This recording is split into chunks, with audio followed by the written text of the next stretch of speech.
सबसे सुंदर महिला रिहाना। नमस्कार आदरणीय मंच, उपस्थित सभी माननीयों, मेरे साथियों और उपस्थित श्रोताओं को मेरा सादर प्रणाम। आज मैं आपके समक्ष एक ऐसी शख्सियत के बारे में बोलने जा रहा हूँ जिनकी सुंदरता न केवल उनके चेहरे में बल्कि उनके कार्यों, सोच, आत्मबल और उनकी इंसानियत में भी झलकती है। मैं बात कर रहा हूँ रिहाना की, एक गायक, अभिनेत्री, उद्यमी और सबसे बढ़कर एक प्रेरणादायक महिला की। रिहाना का असली नाम रॉबिन रिहाना फेंटी है। वह 2 फरवरी 1988 को बारबाडोस के सेंट माइकल में जन्मी थी। एक छोटे से द्वीप से निकल उन्होंने पूरी दुनिया में अपनी आवाज, अंदाज और आत्मबल से एक ऐसी छाप छोड़ी है कि आज उन्हें सिर्फ एक पॉप स्टार नहीं बल्कि एक आइकन माना जाता है। रिहाना की सुंदरता। एक परिचय। जब हम सुंदरता की बात करते हैं तो अक्सर हमारी सोच केवल चेहरे की खूबसूरती तक सीमित रह जाती है, लेकिन रिहाना की सुंदरता इससे कहीं अधिक गहराई लिए हुए है। उनके आत्मविश्वास, उनके विचार और समाज के प्रति उनकी प्रतिबद्धता, ये सभी उनके व्यक्तित्व को सुंदर बनाते हैं। उनकी आंखों में आत्मविश्वास की चमक है, उनके हाव भाव में गरिमा है और उनकी मुस्कान में ऐसी ताकत है जो किसी को भी प्रेरणा दे सकती है। वह अपनी त्वचा के रंग, अपने शरीर की बनावट और अपने सांस्कृतिक मूल को गर्व से अपनाती है। यही असली सुंदरता की पहचान है। संगीत गीत की दुनिया में उनकी यात्रा रिहाना को पहली बार खोजा गया था जब वह केवल 9 वर्ष की थी। अमेरिकी निर्माता इवान रोजर्स ने उनकी प्रतिभा को पहचाना और उन्हें अमेरिका बुलाया। वहां उन्होंने एक डेमो रिकॉर्ड तैयार किया और फिर ये डेमो JZ तक पहुंचा, जो उस समय डेफ जैम रिकॉर्ड्स के अध्यक्ष थे।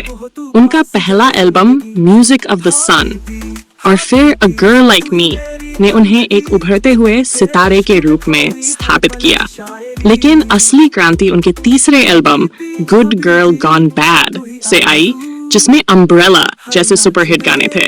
रिहाना ने न केवल संगीत में बल्कि फैशन, ब्यूटी ब्रांड्स और एक्टिंग में भी खुद को स्थापित किया।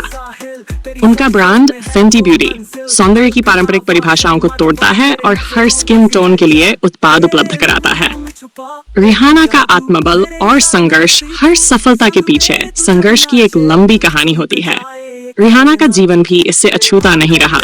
उनके पिता नशे की लत से ग्रस्त थे और उनका बचपन संघर्षपूर्ण था। बाद में उनका निजी जीवन भी कई बार सुर्खियों में आया, विशेष रूप से क्रिस ब्राउन के साथ हुए उनके संबंध और हिंसा की घटना ने दुनिया को हिला दिया। लेकिन रिहाना ने उस परिस्थिति को अपनी कमजोरी नहीं बल्कि अपनी ताकत बनाया। उन्होंने खुलकर बात की, घरेलू हिंसा के खिलाफ आवाज उठाई और कई पीड़ितों के लिए प्रेरणा बनी। सामाजिक कार्यों में अग्रणी रिहाना केवल मंचों पर नहीं चमकती बल्कि वह जमीन से भी जुड़ी हुई है। उन्होंने क्लारा लायनल फाउंडेशन की स्थापना की, जो शिक्षा, स्वास्थ्य और आपदा राहत के लिए कार्य करती है। उन्होंने अफ्रीकी और कैरेबियाई देशों में शिक्षा के लिए करोड़ों डॉलर दान किए हैं। 2020 में कोविड महामारी के दौरान उन्होंने PPE किट्स, दवाइयों और मेडिकल सहायता के लिए कई देशों में मदद पहुंचाई। यही नहीं, उन्होंने नस्ल भेद, लैंगिक समानता और LGBTQ+ अधिकारों के लिए भी खुलकर समर्थन दिया है। रिहाना की सुंदरता का असली रूप। रिहाना की सुंदरता उनके आत्मसम्मान, आत्म प्रेम और आत्मनिर्भरता में है। वह किसी भी स्टैंडर्ड में फिट होने की कोशिश नहीं करती बल्कि अपने अस्तित्व को गर्व से जीती है। उन्होंने समाज के हर उस नियम को चुनौती दी है जो महिलाओं को सीमित करने की कोशिश करता है। वह ग्लैमर की दुनिया में भी अपने असली रंग, अपनी संस्कृति और अपनी सोच को लेकर गर्वित रहती है। फैशन और रिहाना फैशन की दुनिया में रिहाना एक ट्रेंडसेटर है।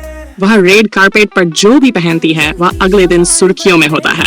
उनके कपड़ों में प्रयोग, रंगों का खुलापन और आत्मविश्वास झलकता है। वह अपने ब्रांड सैवेज एक्स फेंटी के जरिए ये संदेश देती है कि सुंदरता हर आकार, रंग और उम्र में होती है। उन्होंने plus size models, transgender models और विविध सांस्कृतिक पृष्ठभूमि के लोगों को अपने शो का हिस्सा बनाकर ये सिद्ध किया है। ग्लोबल आइकन का दर्जा। आज रिहाना न केवल एक गायक या एक अभिनेत्री हैं, बल्कि एक ग्लोबल आइकन है। 2021 में उन्हें राष्ट्रीय नायिका के तौर पर बारबाडोस की सरकार ने सम्मानित किया। वे पहली बार उस सूची में शामिल हुई जहां केवल कुछ विशिष्ट व्यक्तियों को ये दर्जा प्राप्त होता है। निष्कर्ष, रिहाना की कहानी हमें यह सिखाती है कि सुंदरता सिर्फ बाहर की चीज नहीं होती, वह आत्मा, सोच और कार्यों में झलकती है। वह हमें यह भी सिखाती है कि सफलता का रास्ता आसान नहीं होता, लेकिन अगर हम आत्मविश्वास के साथ चले तो कोई भी बाधा बड़ी नहीं होती। आज की दुनिया को रिहाना जैसी महिलाओं की आवश्यकता है, जो सुंदरता को एक व्यापक दृष्टिकोण से परिभाषित करे, जो बोलने से न डरे और जो समाज में बदलाव लाने की क्षमता रखे। मैं इस भाषण का समापन करते हुए यही कहना चाहता हूँ, अगर सुंदरता की कोई परिभाषा होती तो वह रिहाना के नाम से जानी जाती। आप सभी का धन्यवाद।